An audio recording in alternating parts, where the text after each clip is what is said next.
Today I'm going to be showing you how to do a rolled hem on woven fabrics and in the round, the way you would do to finish a hem on a skirt or to make these beautiful ruffles on the skylark pattern.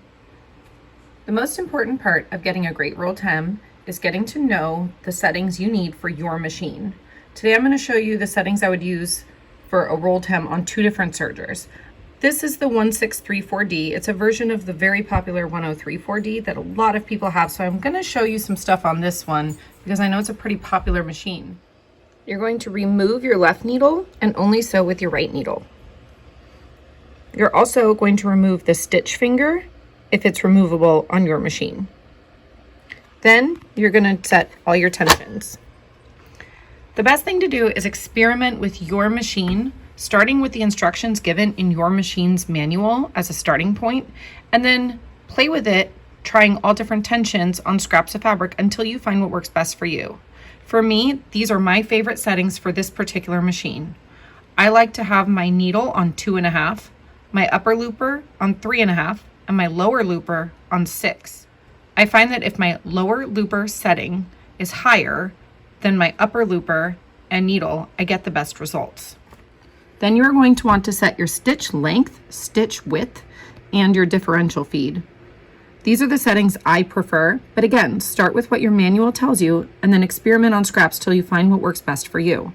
On this machine, I like to have my differential set at 0.7. I like to have my stitch length at the R for rolled hem, but I actually prefer my stitch width to be just past the R for my rolled hems. I think they turn out nicer that way on this particular machine than if I have it all the way to the R. That's why experimenting with your machine on scraps is a really good idea. Find what works for you and your machine. And just remember, even if you have this exact same machine, you might find your settings need to be just a little bit different to fit your preferences and what seems to work best for you. This is my other serger, and for this one, I will have the settings just a little bit different because it's a different machine. This is, again, why you want to start with your machine's manual, set it to what it recommends, and then play with it on scraps of fabric until you find what works best for you. For this machine, I like to have my needle on 3, my upper looper on 4, and my lower looper just below 6. On this machine, I would change this setting from normal to tight.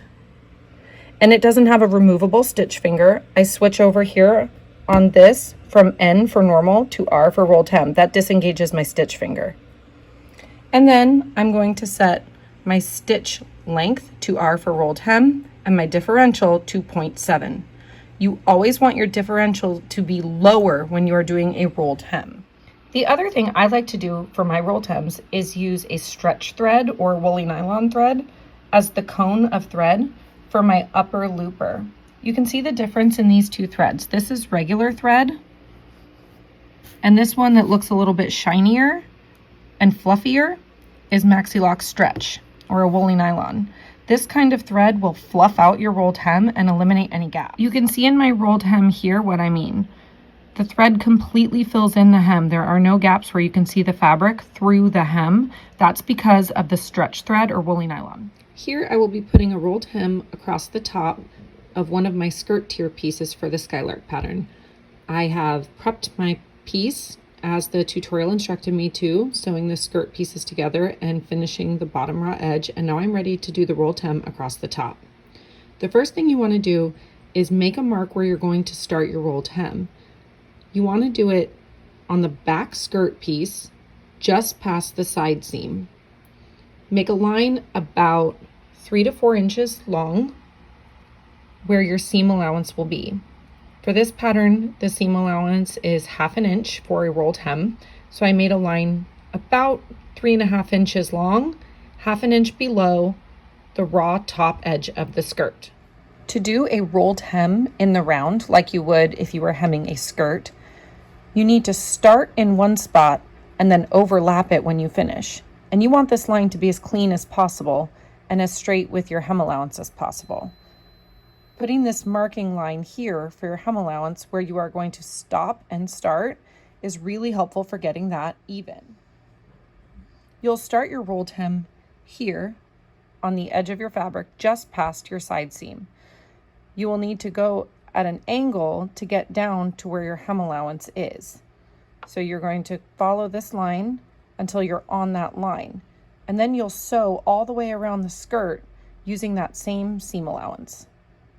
When you get back around to where you started, you can use this line to guide yourself back to the starting point.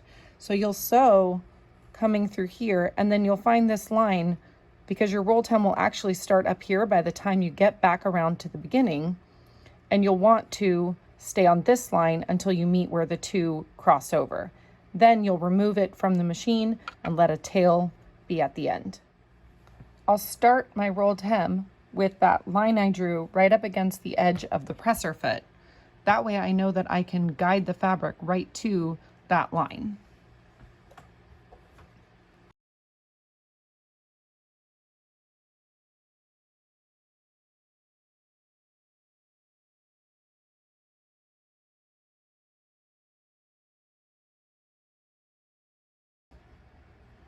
Now you can see how the rolled hem came down onto the fabric until it got to that line.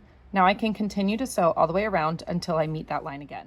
When you reach your side seam, you might find that the fabric starts to feed through more slowly because of the bulk of the seam, and it will give the rolled hem a thicker, bunched up look, which you don't want. So when I get to my side seams, I very gently pull my fabric through it just a teeny bit faster to make sure that that line stays as smooth as possible.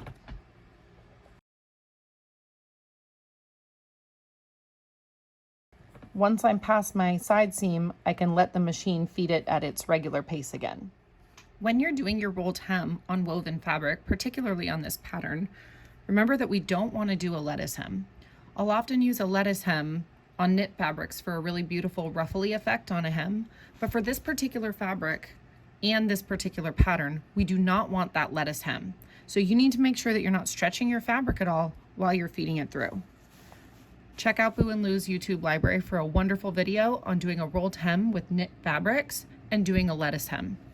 For this particular pattern, make sure that you are not stretching your fabric, and if anything, as you are sewing, you very gently push your fabric through, like this.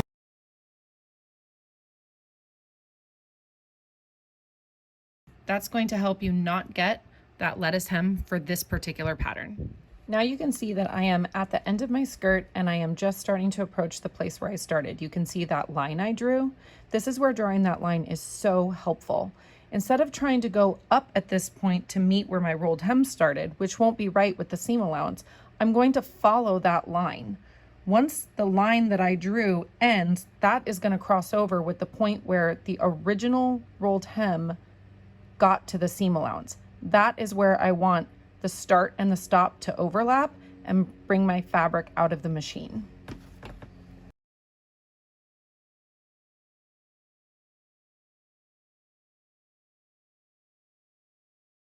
You can see that as soon as I got to that point where they overlap, I started bringing my fabric away from the machine. I want to leave a nice long tail here, like that. Now that I've finished sewing my rolled hem, I need to trim that tail, but I can't just trim it because it will all unravel and it will start to fray. So what I like to do is use a little dot of Fray Check glue. It's a special kind of glue to prevent fraying on fabric. It dries clear, it's still totally washable, and it works great. You can buy it at fabric stores or online. You can see that the tail of the rolled hem looks like it's coming up at an angle, but that's okay because I'm going to trim that down once I put the glue on it. I'm going to apply a few dots of this glue right where the two lines overlap. It's going to dry clear. Now you're just going to let it dry. It usually is pretty dry in about 10 to 15 minutes, but I always like to give it at least 30 just to be safe. Once the glue is completely dry, you can go ahead and snip the tail, and you'll want to snip it right here, right up against where the two overlap. Because you put Fray Check there, if you snip any threads there, it will be locked in place anyway. You'll try not to, you're trying to just snip the tail as close as you can get, but that Fray Check will help it if you accidentally get one. After you've cut that tail off, if you feel like you need to, if you feel like you did snip a little too close to the actual line of hemming, you can put one more dot of Fray Check on it just to make sure it's secured in place. And now you have a beautiful rolled hem. I used this to make the ruffle on the Skylark dress, but you can use this method to hem any of the woven skirts.